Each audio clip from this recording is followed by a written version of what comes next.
चलिए तो आप लोगों से रिक्वेस्ट रहेगा कि आप लोग हल्ला मत कीजिएगा, ठीक है। चलिए इसमें समझना है क्लास 9 के प्रश्नावली 2.1 के क्वेश्चन नंबर 2 को समझना है। क्वेश्चन नंबर कितने को समझना है? 2 को। कितने को? 2। देखिए 2 में ना जितने भी क्वेश्चन दिए गए हैं उसको थोड़ा सा ध्यान से देखना है। इसमें कहा गया है कि x स्क्वायर का गुणांक लिखना है। क्या लिखना है? x स्क्वायर का क्या लिखना है? गुणांक लिखना है। यानी x स्क्वायर का गुणांक कहने का मतलब होता है गुणा में। गुणांक कहने का मतलब क्या होता है? गुणा में।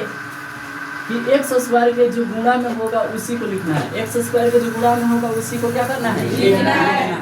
तो एक बात बताओ, x स्क्वायर के गुणा में यहाँ पे बताओ, यहाँ पे देख लो सबसे पहले x स्क्वायर है कहाँ पे? ये 2 है तो ये x स्क्वायर होगा? नहीं। यहाँ पे देखो इस पर स्क्वायर लगल है? नहीं। तो ये भी x स्क्वायर नहीं होगा। x स्क्वायर यहाँ पे दिखाई दे रहा है, तो यहाँ पे x स्क्वायर के गुना में कुछ दिखाई दे रहा है? नहीं। अरे x स्क्वायर के कुछ गुना में दिखाई दे रहा है? नहीं। कुछ भी नहीं दिखाई दे रहा तो समझ लेना क्या है? 1। क्या है? 1। जहाँ पे x स्क्वायर का गुणांक अर्थात गुना में उसके सटल करीब में कुछ भी ना दिखाई दे, वहाँ पे क्या मानना है? 1। क्या मानना है? 1 मान लेना है। चलो अब दूसरा नंबर में देख लो, यहाँ पे पहला नंबर का तो आंसर हो जाएगा 1, क्योंकि x स्क्वायर का गुणांक कितना है? 1। जहाँ पे x स्क्वायर का गुना में कुछ भी ना हो वहाँ पे कितना माना जाता है? 1। अब देख लेते हैं दूसरा नंबर में ना। दूसरा नंबर में सबसे पहले ढूंढेंगे x स्क्वायर है कहाँ पे। तो यहाँ पे देख लो बाबू ये 2 है तो x स्क्वायर है नहीं है, ठीक है। यहाँ पे देखेंगे x क्यों है? x के पावर कितना है? 3। तो x स्क्वायर होगा? नहीं। ये x क्यों कहा जाएगा ना, स्क्वायर थोड़ी होगा। जिस पर 3 लगा रहता है उसको क्यों कहा जाता है, जिस पर 2 लगा रहता है उसको क्या कहा जाता है? स्क्वायर।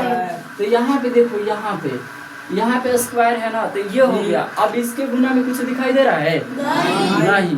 तो यहाँ पे कुछ भी नहीं दिखाई दे रहा है तो क्या लिखना है? 1। क्या लिखना है बाबू? 1। अब 1 लिखेंगे, लेकिन यहाँ पे कंफ्यूजन ये हो जाएगा कि यहाँ पे माइनस है तो माइनस लगाना पड़ेगा। माइनस है तो क्या लगाना पड़ेगा? माइनस है तो क्या लगाना पड़ेगा? माइनस। वो क्यों लगाना पड़ेगा? क्योंकि देखो प्लस का चिन्ह जब रहता है तो प्लस न भी लिखो तो चलेगा, प्लस का चिन्ह रहता है तो प्लस न भी लिखो तो चलेगा, लेकिन माइनस का चिन्ह यदि रहे तो वहाँ पे माइनस लिखना बहुत ज्यादा क्या होता है? जरूरी। तो यहाँ पे -1 हो जाएगा। यहाँ पे x स्क्वायर का गुणा क्या हो जाएगा? -1। चलो अब यहाँ पे देखो सबसे पहले x स्क्वायर है कहाँ पे? x स्क्वायर यहाँ पे, ये तो x स्क्वायर होगा नहीं क्योंकि इसके पावर में 2 है नहीं। अब देखो यहाँ पे x स्क्वायर दिखाई दे रहा है? अरे इसके पावर में 2 है कि नहीं है? चलो अब x स्क्वायर का पावर यहाँ पे 2 है तो इसके गुणांक में कौन है? π/2। π/, कितना है? 2। तो π/2 इसका क्या हो जाएगा? आंसर।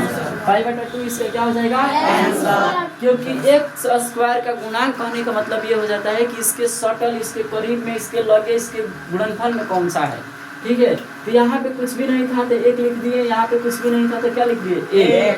लेकिन ये माइनस लगा है तो माइनस साइन है यहाँ पे, इसीलिए यहाँ पे माइनस का क्या रहेगा? साइन रहेगा। लेकिन यहाँ पे देखो x स्क्वायर के गुना में π/, क्या है? 2। π/, क्या है? 2। तो यहाँ पे हो जाएगा π/2, इसका आंसर हो जाएगा। इसका आंसर क्या हो जाएगा? -1। और इसका आंसर क्या हो जाएगा? +1। कितना हो जाएगा? +1। चलो अब इसका गुणांक बताओ, इसमें x स्क्वायर का गुणांक क्या होगा? थोड़ा सा लॉजिक लगाओ, दिमाग लगाओ, सोच के बताओ क्या होगा। सोच के बताओ जल्दी। x स्क्वायर का गुणांक यहाँ पे क्या होगा? बताओ आप लोग जल्दी से। अरे 20-22 जन है तो पता नहीं चल रहा है क्या होगा? 2x। कितना होगा x स्क्वायर का गुणांक? एकदम बौक के रह गया तो देखो ध्यान से। यहाँ पे x स्क्वायर दिखाई दे रहा है? पहले का ये बात सुनो, x स्क्वायर दिखाई दे रहा है? यहाँ पे देखो ये 1 है, इसके पावर में 2 लगा रहा था तब ना हम x स्क्वायर कहते हैं। तो यहाँ पे x स्क्वायर है ही नहीं तो x स्क्वायर का गुणनफल आएगा कहाँ से? आएगा कहीं से? नहीं। यहाँ पे x स्क्वायर नहीं है इसीलिए इसका गुणनफल कुछ भी नहीं होगा, अर्थात 0 भी लिख सकता है, कोई दिक्कत ना हो। यहाँ पे x स्क्वायर होता तब मैं इसका गुणनफल लिखते हैं, समझ में आ रहा है ना? इसका x स्क्वायर का कोई गुणनफल है ही, x स्क्वायर है ही नहीं तो उसका गुणनफल आएगा कहीं से? नहीं आ सकता। इस बात को ध्यान में रखिएगा, ठीक है। तो ये प्रश्न संख्या क्या है? 2 है। प्रश्न संख्या क्या है? 2। कितना प्रश्नावली का? प्रश्नावली 2.1 फिर से समझा दे रहे, x स्क्वायर का गुणनफल लिखना था। क्या लिखना था? x स्क्वायर का गुणनफल। सबसे पहले इससे समीकरण दिया रहेगा, आप लोगों को इक्वेशन दिया रहेगा तो इसमें से देखना है कि x स्क्वायर है कहाँ पे ना। तो यहाँ पे देखेंगे तो ये तो एक्स स्क्वायर होगा नहीं, ये तो होगा नहीं, यहाँ पे ये एक्स स्क्वायर है, ठीक है। तो यहाँ पे कितना लगा है बाबू, 2 लगाए तो क्या हो जाएगा एक्स स्क्वायर। अब इसके गुना में कुछ दिखाई दे रहा है आप लोगों को? नहीं। जिसके गुना में कुछ भी ना दिखाई दे वहाँ पे क्या हो जाएगा, ए। क्या हो जाएगा, ए। इसके भी गुना में कुछ दिखाई दे रहा है? नहीं। इसके भी गुना में क्या लिखाएगा, ए। लेकिन साइन माइनस का है तो क्या लिखाएगा, माइनस। यहाँ पे देखो इसके गुना में तो पाई बटा 2 था, पाई बटा क्या था, 2। तो पाई बटा 2 है तो इसका गुणनफल कितना हो जाएगा, पाई बटा 2। कितना हो जाएगा, पाई बटा 2। और इसका एक्स स्क्वायर है ही नहीं, इसमें तो भाई गुणनफल आएगा कहाँ से, आएगा? अरे बांस हल्ला ही नहीं है तो बांसुरी बनेगा कहाँ से, बनेगा नहीं। तो यहाँ पे एक्स स्क्वायर यदि होता तब हम इसका गुणनफल लिख सकते थे, अब है ही नहीं तो बना कहाँ से लिखेंगे, अपने मन से लिख लेंगे? नहीं। यहाँ पे कुछ भी नहीं होगा तो क्या हो जाएगा, 0। क्या हो जाएगा, 0। देखो आप कहोगे ना सर इसका गुणनफल आप एक कहाँ से लिख दे रहे हो? आप जानते हो कि दुनिया में किसी भी संख्या में 1 से गुना करो उसका मान बदलेगा नहीं, एक्स स्क्वायर हो जाएगा। तू 1000 में 1 से भी गुना कर दे तो कितना होगा, 1000। समझ में आ रहा है ना? दुनिया के किसी भी संख्या में 1 से गुना करने पर उसका मान नहीं बदलता है। तो क्या इसमें 1 से गुना कर देंगे तो एक्स स्क्वायर की जगह पर x क्यों हो जाएगा, नहीं। इस बात को ध्यान में रखिएगा।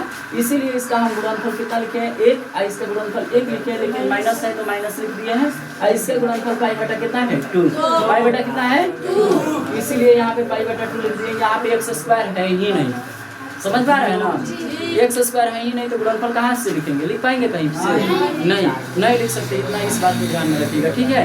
चलिए तो उम्मीद करता हूँ ये वीडियोस के माध्यम से आपको थोड़ा सा भी कुछ सीखने, समझने और जानने को मिला होगा। तब तक के लिए चैनल को सब्सक्राइब कीजिए, लाइक कीजिए और ज़्यादा से ज़्यादा शेयर कीजिए। जय हिंद, जय बिहार।